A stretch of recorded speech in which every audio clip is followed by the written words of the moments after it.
مسلمانوں کا مسئلہ کیا ہے؟ مسلمانوں کا مسئلہ ہے مسلمانوں کے پاس ایجوکیشن نہیں ہے۔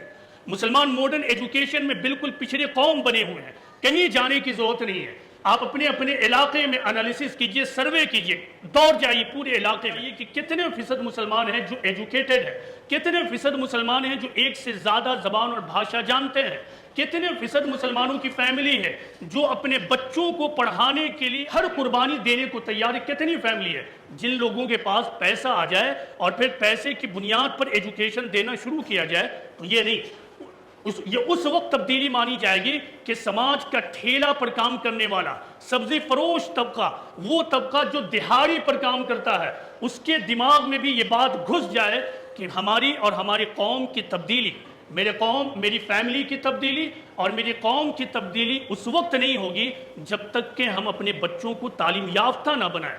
یہ مسلمانوں کا سب سے بڑا مسئلہ ہے۔ تعلیم یافتہ بنائیے مسلمانوں کو، اپنے بچوں کو، اس کے علاوہ کوئی تبدیلی نہیں ہوگی۔ ایجوکیشن حاصل کریں، معاشیات ٹھیک کریں، دعوت دین کو اپنائیں، اخلاقیات کو ٹھیک کریں۔ ان کے بغیر ہمارا مسئلہ نہیں حل ہوگا۔